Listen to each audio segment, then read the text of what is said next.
Les haters, concernant la chirurgie, il y en a pas mal. Hein. Vous vous faites bien attaquer quand même. C'est assez violent parfois. Les pires choses que vous recevez, Poupie? Toujours pareil, que je suis dégueulasse. Enfin, en même temps, toujours la même chose. C'est un déversement de haine gratuite ou non, j'en sais pas. Ça vous touche? Non. Ça me touche si maintenant c'est trop et que ça dure trop longtemps et que j'ai fait trop de vidéos un peu peut-être touchy que les gens n'aiment pas trop et que c'est un peu trop et que je sens que mes abonnés fidèles, en tout cas ceux qui m'aiment, qui m'écrivent toujours, qui sont gentils, quand eux ils commencent à retourner un petit peu à plus me suivre, là je me dis peut-être j'ai fait quelque chose. Ça me fait un petit peu mal au cœur parfois, mais après c'est très rare que eux se retournent contre moi. Bon, forcément, les haters, ça fait partie de la vie de quelqu'un qui est sur TikTok. Alors, quand Poupie décide de répondre, eh bien ça donne ça, regardez.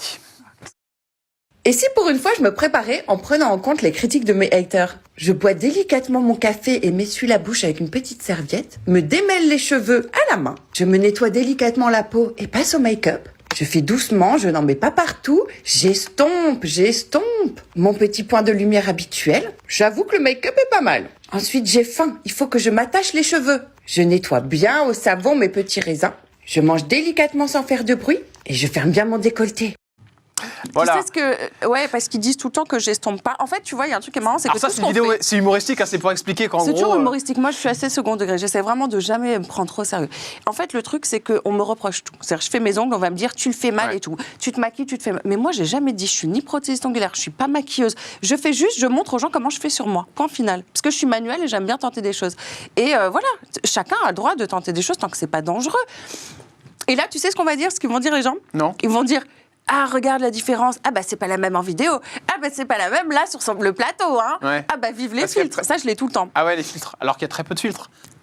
Sur TikTok, il y a un petit filtre intégré qu'on peut rien faire. Mais après, on peut quand même moduler, en rajouter. Moi, j'essaie de le mettre bas.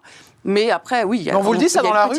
Non, dans la rue, on ne me dit jamais. Vous ressemblez pas à vos vidéos? Non, mais des fois, je fais des interviews pour certains médias où les caméras, je sais pas, j'ai l'impression de pas trop me reconnaître. Mais bon, ça se trouve, c'est moi. Et c'est moi, en vrai, j'ai pas la vision de moi-même. Et souvent, c'est sur des vidéos qui sont postées. Mais pas de moi, où on me dit, ah, c'est pas la même. Ou, ah, bah là, on voit bien qu'elle a mangé du fromage. Ah, bah, elle a pris 30 kilos, la meuf. Ou, ah, bah là, elle a pas la même gueule. Mais quand tu me vois, enfin, je sais pas si toi, ça t'a choqué, on me dit jamais... différente de tes vidéos.